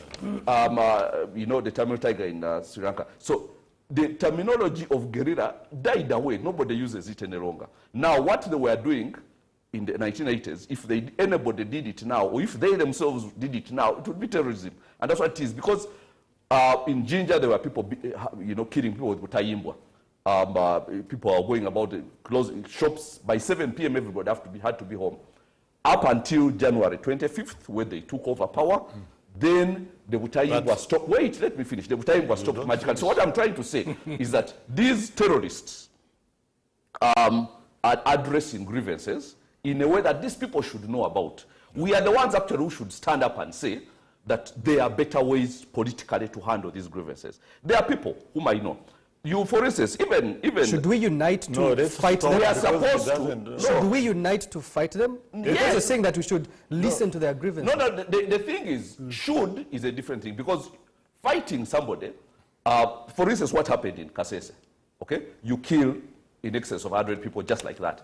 All those people had relatives. All those people are potential recruits for terrorists. Now, I can come here and say we should fight them, and of course we should. But the thing is, who created the scenario where those people are being saying that we should give them an ear, we should listen to them? Listen to? To the rebels. Are you saying that we should listen to them? No, because you said that they have grievances. No, should we listen to them? Listen, there is a whole amnesty. And I'm not the one who put it there. And it's headed by justice. And people come there, and if they are willing to denounce their terrorism, they are listened to and actually granted amnesty certificates. Except that these are not willing to denounce their terrorism. Those who are willing should be brought back. But my point is that we cannot divorce the political situation from the security situation. And the political situation is not good at all. Okay. And we are not going to run away from that. And these people know exactly how they use death and disruption and, you know, confusion to recruit. Okay. Okay. Your fellow panelists have a response to what you say. Yes. First of all, I would like to educate my brother here that our struggle in 1981 to 86 was a protracted people's war. We had an address, we were in Ruwero, okay? We were not terrorists. Terrorists, General Muntu has told you, are weak, they are hidden, they can't confront the government. And are indiscriminate. Yes. So We were not terrorists. So was Chaligonza one of you? Well, if an individual... Wasn't he here in Kampala blowing up buses? Again told you that there could be... There is a policy of an organization, but there could be an action of an individual, which is not acceptable. Only that he was given a rank. Immediately you came back. You don't know what so if he wasn't one of you... You don't know what he went through to get that rank, including maybe rehabilitation and so on and so forth. So please don't equate... No. They are the same. General Muntu, do you have a response to... I really cannot start arguing over perceptions, because I don't know, I know where Mr. Kabuleta is coming from, because our methods that we had used were deliberate to confront those who were armed. Doesn't mean that there weren't times when individuals could go out and carry out a terrorist act. Even in warfare, by the way, I mean, look like at even the most sophisticated armies like America in Vietnam, the My Lai massacre, or many armies that are professional, that during warfare, there are international regulations that guide warfare, and an officer goes out of the way and commits atrocities. But that's not the question. Whatever good intentions we had, the perception would have been consistent even up to now if we had pursued and fulfilled the end state that we are fighting for, to democratize, to create institutions and systems that offer justice, to create an end state where there would be fairness. That along the way, that direction was lost. People can say anything, and you find that you even have no legitimate right to counter what they say. And General Museveni is responsible for that, at least from my own perspective. Because if we had continued and reached the end state that we wanted to, which we were fighting for, genuinely, and I know for sure, for example, the strategy of the winning of hearts and minds, the strategy of ensuring that we don't target civilians at all was genuine. But we lost direction down the road. And it is very difficult to convince people otherwise because of the current state. Why? That's the question I keep asking myself. Because when you find that you fight to democratize, you fight to create systems of justice, you fight to create fairness, but along the way, you lose direction because of selfish motives of an individual who completely derails what you are fighting for. And you find ourselves in the mess in which we are. I mean, I don't know about how General Jim you feel, or any other commanders, or those who are in uniform or outside uniform. I mean, we had taken the moral high ground at some point. And if we had fulfilled what we had fought for, I can tell the perceptions would be different. But right now, I mean, you find that there is a comparison, for example, the actions of today have cleaned up even Amin. No. And other negative forces that had been around. You right now can't find out who is better than the other. But I hope and that's a political question. Whatever views you have, General Munt, I know what you are saying, yes, and I know your feelings. But give credit to President Museveni. Whatever he has done which is not palatable to you, he has done it through the institutions we have in place. So perhaps blame Ugandans, because whether it's the amendment of the Constitution, it was done by Parliament in broad daylight. Whether it's his nomination by NRM to remain our candidate for NRM, we do it in broad daylight. It's our choice. We get convinced that he's our candidate. He goes for elections. Or you find yourselves with no choice. No, we choose. We choose. Have you seen any NRM person complaining? The people who are complaining are outside NRM. No. How come you've not offered yourself? Like who? No, I'm a member of NRM, so I can speak for NRM. How come you've not offered yourself? Do you not believe in yourself that because you can lead the party? Because we choose the person who can win. The best candidate. You don't think you can win? I think he can do better. So would you get 44 What, 4%? What did you ascribe to me? 0.5%. I gave you 5, you said you got actually 4. Let's take a break. When we return, we are discussing ADF as a regional problem. Uganda has engaged DRC for a number of times, but there is not much success that has come from it. Or maybe if there is, we'll put it to the panelists here after this break. The regions in this country have resources that are exclusive to those regions. And we want the people in those regions to know what resources they are. And we want to awaken them, number one, to the issues they should vote about in future, number two, to the fact that they're entitled to having a slice of those resources. Because there is a lot of places where a lot is being taken out. But the people from where it is taken have not benefited a penny, and they are living in abject poverty. Now, because they are being told somehow, your father, using my metaphor, your father was poor, you know. But now I want to tell them, no, there is something actually to fight for. Why are these people, if you are in Bukedi or in Tororo or those places, Busia and so on, Bukedi really among our regions, and you hear that people are mining 3,000 kilos of gold every day. Every day. That's 3 tons. There's a lot of child labor in the mines there as well. Now, the people who are doing the mining are given very little money. The people of the region, even the districts and so on, get hardly anything. Now, all that money is being taken out. And I was actually reading a story and I was bemused because you hear that $100 million invested by a Chinese company. Then you say that sounds good. Until you hear that actually they're taking out 3,000 kilos of gold. The capital flight is now 3,000 kilos of gold. I'll tell you, a kilo of gold on the market should be about $55,000. So a ton is about $55 million. I mean, about. So imagine 3 tons.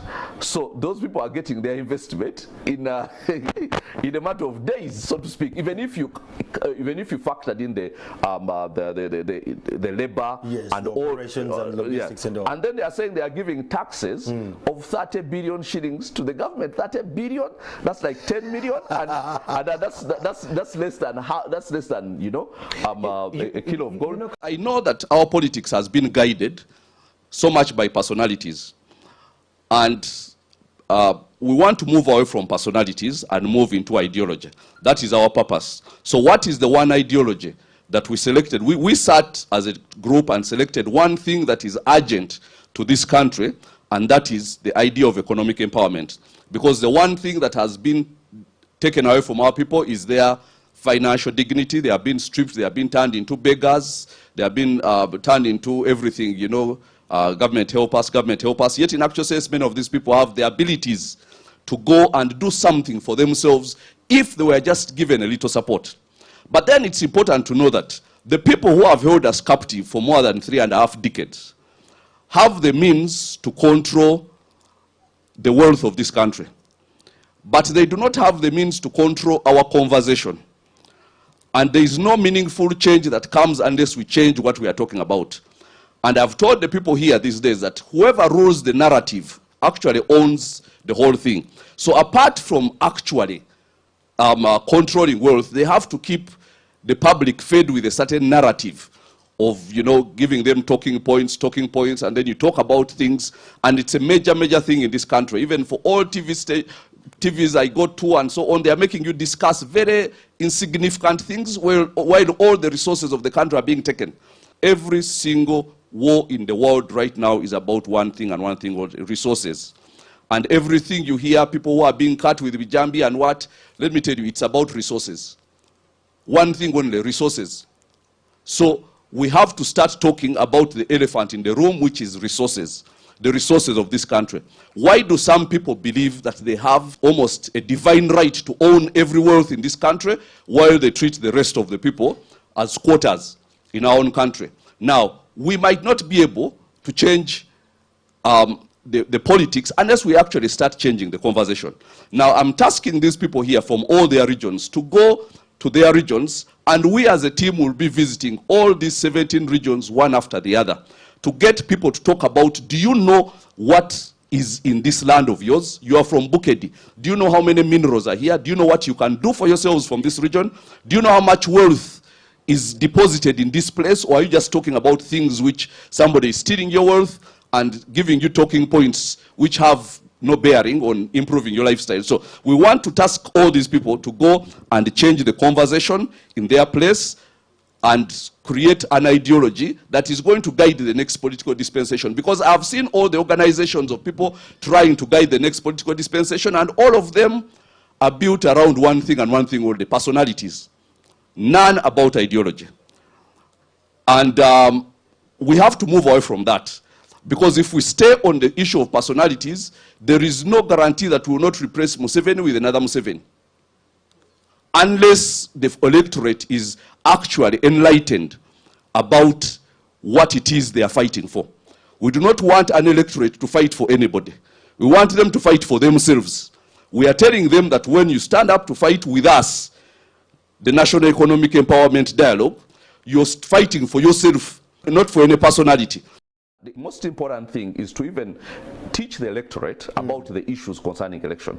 Because anybody who has been in an election knows that the electorate lacks any form of civic knowledge and civic direction. What are the issues that we are voting for, rather than the personalities? Now, they vote personalities. Now, we want to move a bit out of that, okay?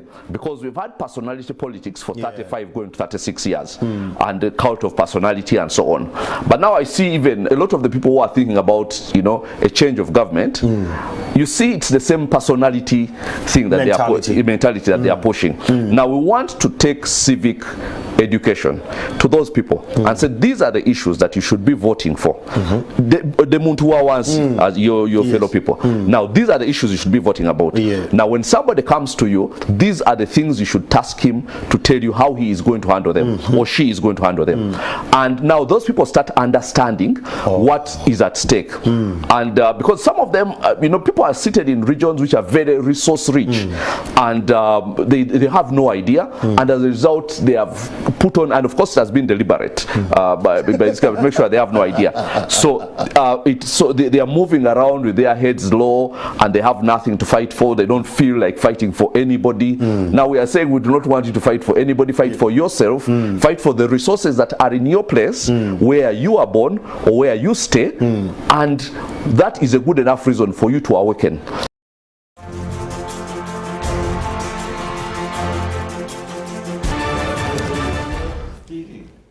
This is the Big Talk. My name is Kanara Mugume, and in the studio today I have retired Major General Jim Muhwezi, retired Major General Mugisha Muntu, and Joseph Kabuleta. Gentlemen, let's approach the ADF problem as a regional problem. You, as the Ugandan government, has had constant, you know, conversations with the DRC, the government in DRC, right from when it was Zaire actually, up to date. What exactly is not going right? I'll give you a quote from President Yoweri Museveni. The plans and orders for killing our people are coming from the terrorists in Eastern Congo.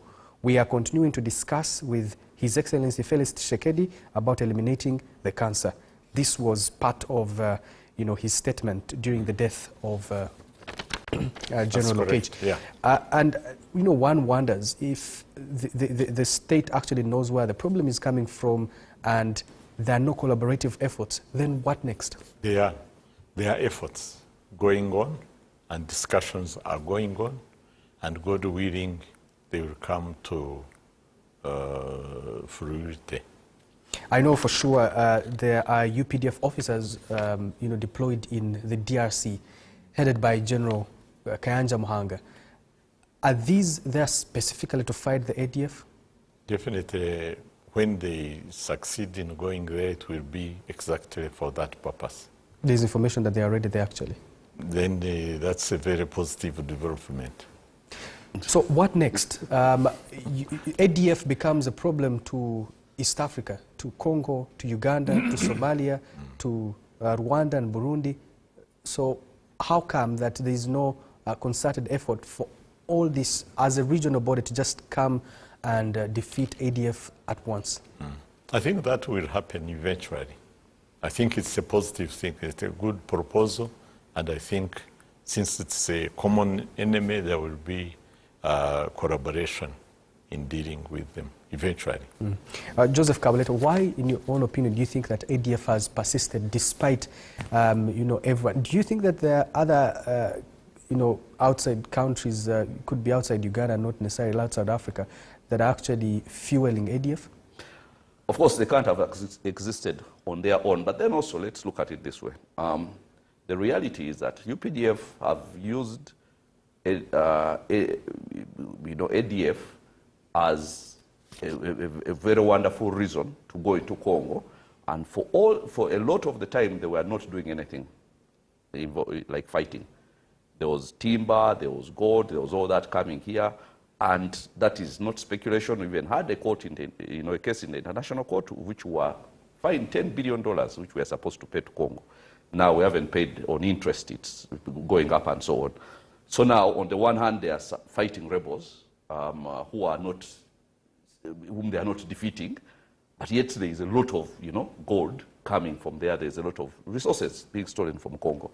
And maybe people have a grievance in that area. So if UPDF actually went there for the reason they were supposed to go there, the one thing you have to say is usually they handle those things very well.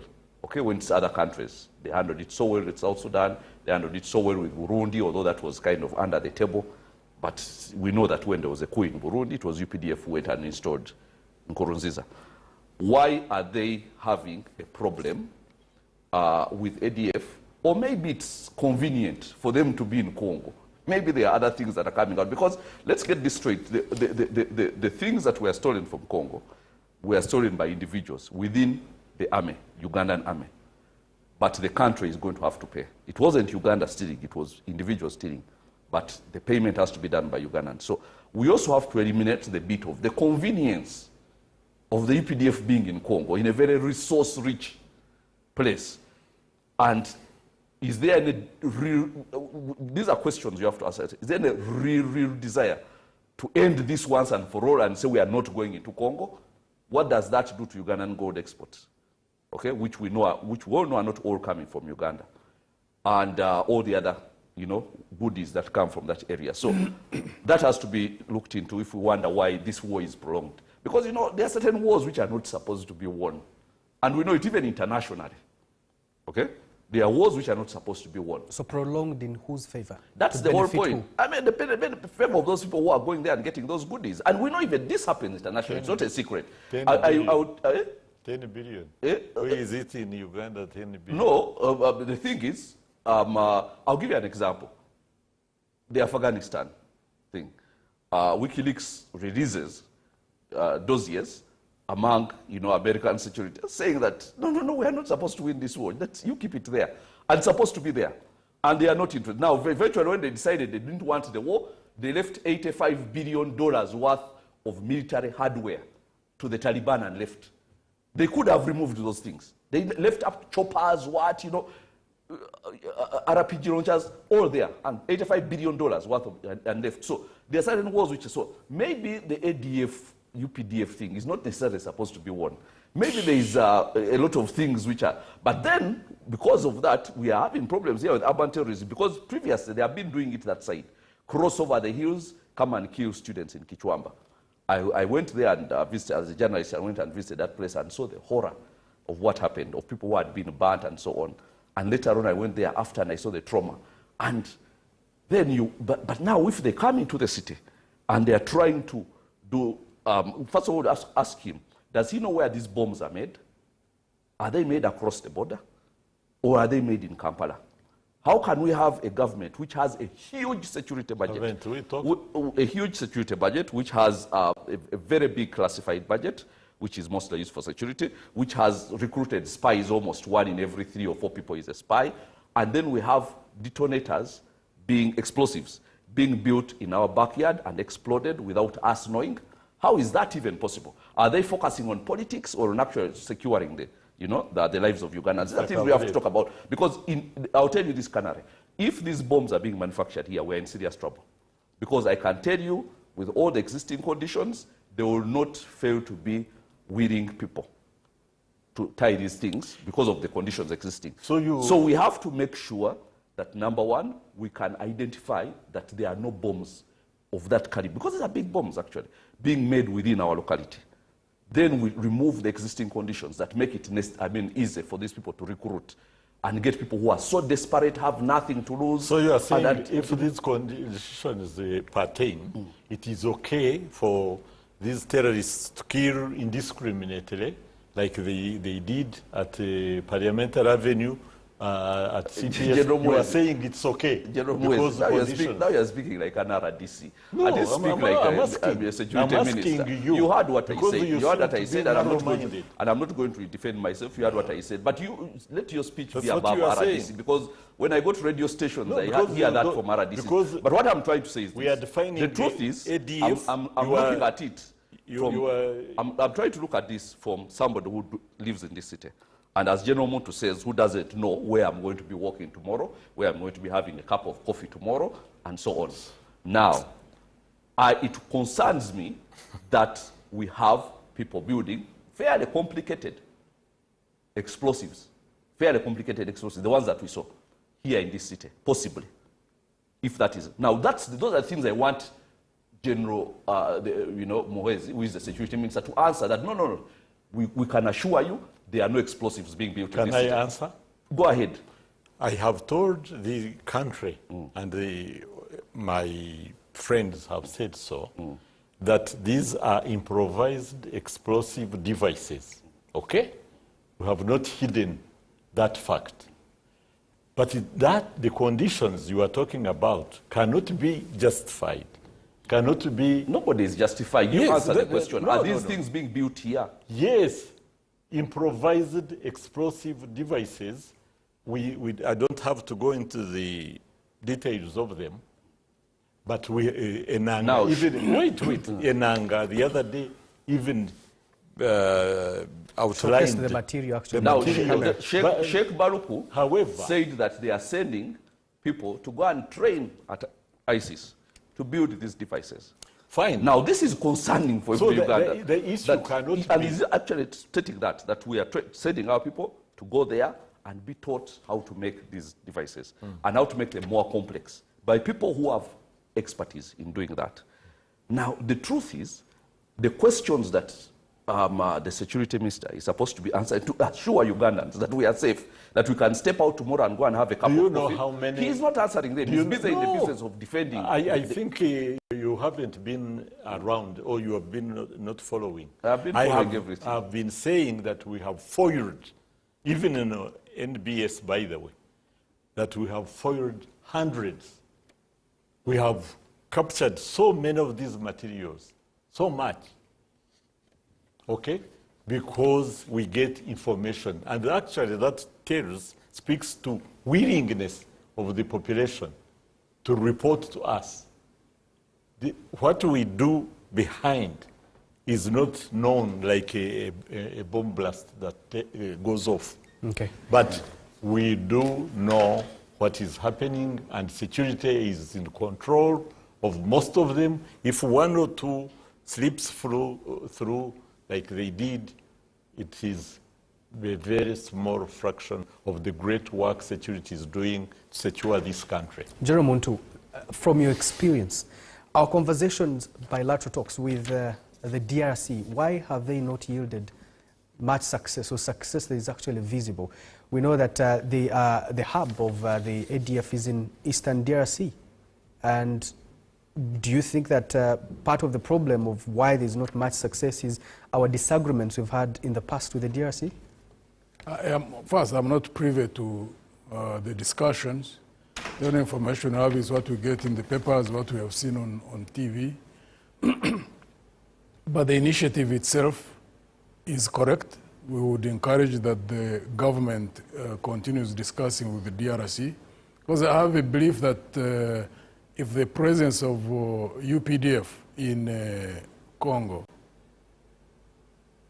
is consistent with the DRC's acceptance of their presence there, and there is collaboration, not only between Uganda and Congo, but also collaboration on a regional and international scale to focus on the elimination of ADF, I think it can be achieved once they pour in resources and also apply the same discipline like UPDF has applied when it went to Somalia, because the rolling back of Al-Shabaab in Somalia was not an easy task. So it's just a question of focus, of resources, and also motivation of the forces that will be there, collaboration with DRC and regional and international forces, so that ADF is eliminated. But even when ADF eliminated, which I hope it will, the Ugandan stance in terms of the regional security frameworks vis-a-vis the international threats is going to be there for a while. Because look, there are some forces that just wanted to destabilize the whole East African coast. At the time when they hit Dar es Salaam, they hit Nairobi, and eventually when Uganda and Burundi intervened in Somalia, and then there was a buildup of African forces, which has sustained the efforts within Somalia to create a Somali government that would be elected eventually, or whatever internal mechanism they reach, but that would also be anti-terror, the anti-terror ideology. It's taken a bit of time. One hopes that that will be achieved. But Uganda, as a landlocked country, the moment the East African coast belt is destabilized, we would be impacted negatively because we are landlocked or our trade goes through. So even when ADF is eliminated, which one hopes it will, that the government must keep focusing on putting more and more resources in the state security apparatus, but also work on resolving the internal political contradictions so that we can all start building a new culture of where there can be changes in power without the use of violence. There has to be a cutoff point. 2, there must be a new culture that is established where citizens, even when they have grievances, and there are always going to be grievances, that they know that there are open channels of resolving those contradictions. Therefore, we must concentrate on resolving the domestic political questions as well, even when we focus on how we can frustrate the efforts of those who want to sow mayhem and fear by use of terror. It's a complex dynamic. What I don't know is whether there is will or even understanding of what we are talking about at the top level. I don't know. I don't know whether Gen 7 is looking at these dynamics. If he operates from the mindset from which he operates most of the times, which is the mindset of arrogance, if I may say, for him to think that I have got the state security apparatus, I've got the national resources, I can compromise those who are dissenting, I can intimidate them, I can divide them. The situation keeps on intensifying, and we keep on sitting on a time bomb. Who would want that? We all need to be humble. They say pride goes before a fall. The Bible says that nothing is hidden that will not be revealed. That will not be revealed. As we speak now, yes, at least some of us recognize that we must support the national effort of defeating the terrorists, without doubt. But simultaneously, the regime must apply its mind in resolving the political questions. Final thoughts. We are dealing with the ADF, which is linked to IS. Their agenda is well known. Their philosophy is well known. It has got nothing to do with our local politics. So my appeal is that we separate the two. We deal with this terrorist organization, which is not only in Uganda, but is already in 2 countries, Uganda and DRC. And it is doing exactly the same thing. There are terror attacks in DRC, northern Kivu. We know. So it cannot be a Ugandan problem. Let us not mix the two. I hear them, the concerns about the local politics, but let us separate the two. Let us secure Uganda, and we can have discussion and dialogue about the politics in Uganda. But let us be united that terrorism is not what we want in Uganda. Of course, it is affecting everybody indiscriminately. I can't say it's a good thing that it should unite us, because we are losing people, and we condole the families that lose their loved ones. But we should separate the two so that we are not misunderstood to be giving credence to ADF, to these terrorist groups, because of our political differences. Lastly, what is the state of investigations as we speak right now? Because even some of the main suspects were killed. Investigations are going on, and we will keep the country informed, and eventually those arrested will be taken to court. But they are going on, but they are also helping us to give us information to try and solve the problem of ADF. Joseph Kabuleta, final thoughts. Our internal differences, we are not arguing about the ideology of ADF, or we know what it is about, or even ISIS. Our internal problems make it easy, number one, for recruitment, and the method of our fighting these terrorists, or and all the holes that I need, make it very difficult for people to sometimes even trust the security forces, because there was an instance where some people were all dressed up and infiltrated a terrorist camp, and they were informers, known informers. He infiltrated a terrorist camp, went there, then got actual terrorists. Okay, but now when these people who were informers came out, and then they requested for the money they had been promised, suddenly they were also ganged up as terrorists, and they're in prison, and they've been writing letters. And yet actually they went in as informers. Now, what happens to future informers when you hear that? How does that compromise your ability to fight terrorism? Because some people are more interested in money and so on and things like that. And all these other people who could have been demobilized and resettled, and their money wasn't given to them and so on. So our internal problems generally make it difficult for us to fight terrorism, as much as we all want to fight it. So when we are trying to address them, we are not trying to deviate, or even, as he of course, very ridiculously claims, trying to lend our support to them. No, we say that if we actually put our house in order, we should be able to sort this ADF thing. These are small, of course, as he said, but this is not a big problem. The UPDF and all the security organs have done bigger jobs elsewhere.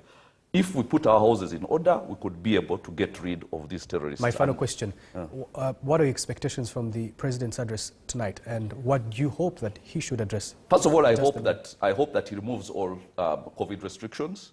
That is going to Why? Because COVID is no longer here? Of course, there is also that.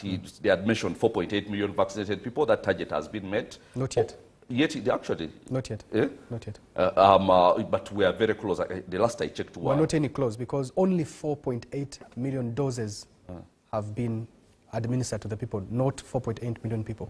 4.8 million doses? Yes. Which means first dose and then second dose. Okay, we are close there. But my point is that COVID is in retreat. Clearly, the numbers are going down and so on. But also now, the terrorism factor makes it very, urgent for him to release people, because now the whole community has to involve themselves in identifying suspicious people. And it's difficult under these conditions, under this state of emergency. That's the honest truth. So when you release, that's why it was so easy after the 2010 bombings. Everybody was vigilant. You couldn't leave anything anywhere. I remember going to a supermarket and I'd forgotten certain things. Deliberately, I'd actually left, forgotten them. When I came back, everybody had surrounded and so on. So there was a certain level of vigilance from the community, and you cannot fight terrorism without that. But now with all this, uncertainty about other things, let him just get us back to normal. With the uncertainty, I think you're contradicting yourself. No, with the uncertainty, you really think that COVID restrictions, including curfew, should be removed? Yeah, absolutely. Absolutely. First of all, because everybody else has removed them except Uganda, and countries which even have had more COVID deaths and more COVID cases. Let's go back. Number one. Number two. No. Wait. Let's go back and talk about COVID and now the new terror attacks. No, yes, I'm trying to connect uncertainty One, bars will go back to operation, full operation, Yes. and nightclubs. Yes. And you know, the nightlife is a really big, you know, catchment of crowds. You really think that we should... No. Let me be honest with you. After 2010, bars went on, nightclubs went on, but the terrorism was eliminated because people were vigilant. So you cannot use a closing up people every time that there's something. Because remember, after 2010, those were bigger terrorist attacks, 74 people dead. But because of that, because every one of us realized it was our responsibility, nothing stopped functioning. People continued going about their business, but with a level of vigilance. And actually, even they are going around their business makes the mind understand, you know, somebody is, you know, tricky, this one, where is he coming from, and so on.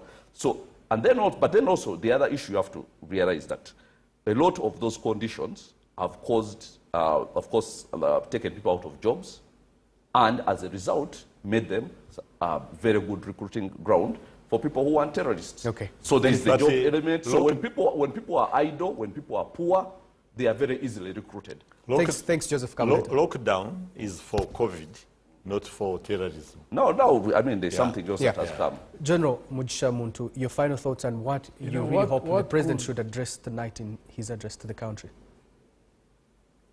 I suspect he's going to say the usual things.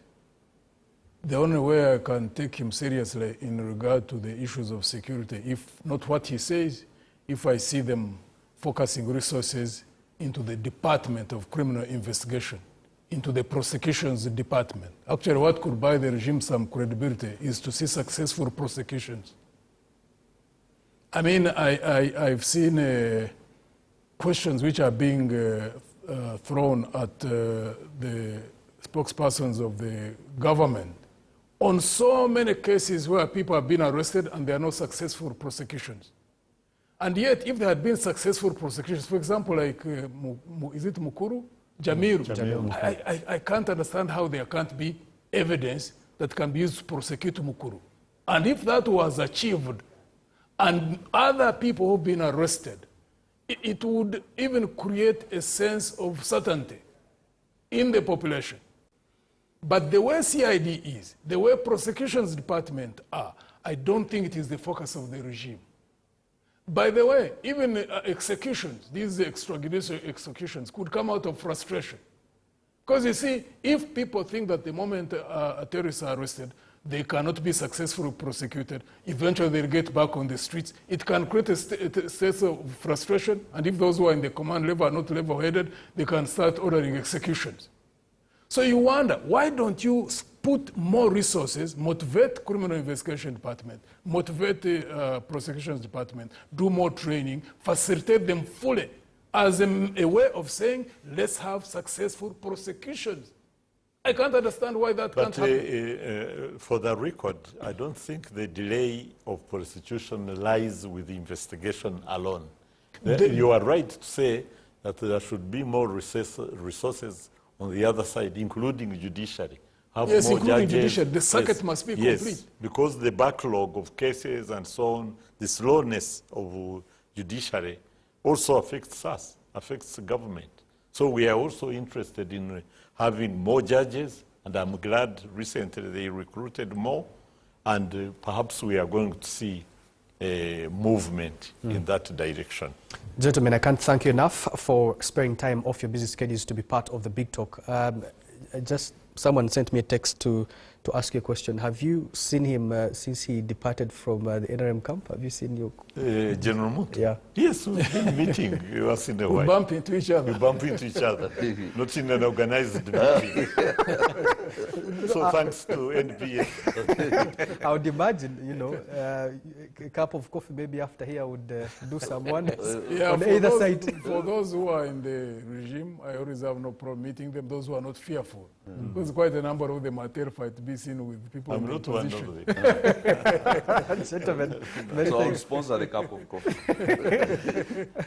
Gentlemen, many thanks for sparing your time off your busy schedules to be part of the Big Talk. This has been the Big Talk. We continue this conversation online, hashtag NXT Big Talk. My name is Kanara Mugume. Good morning.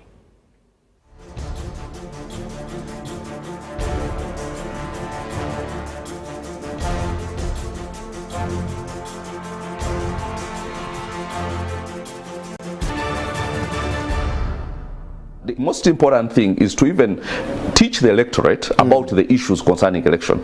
Because anybody who has been in an election knows that the electorate lacks any form of civic knowledge and civic direction. What are the issues that we are voting for rather than the personalities? Now, they vote personalities. Now, we want to move a bit out of that, okay? Because we've had personality politics for 35 going to 36 years and the cult of personality and so on. But now I see even a lot of the people who are thinking about, you know, a change of government, you see it's the same personality thing that mentality that they are pushing. Now we want to take civic education to those people and say these are the issues that you should be voting for. The Muntua ones as your fellow people. Now these are the issues you should be voting about. Now when somebody comes to you, these are the things you should task him to tell you how he is going to handle them or she is going to handle them. And now those people start understanding what is at stake. And because some of them, you know, people are seated in regions which are very resource rich and they have no idea, and as a result they have put on, and of course it has been deliberate by this government, make sure they have no idea. So they are moving around with their heads low and they have nothing to fight for. They don't feel like fighting for anybody. Now we are saying we do not want you to fight for anybody, fight for yourself, fight for the resources that are in your place where you are born or where you stay, and that is a good enough reason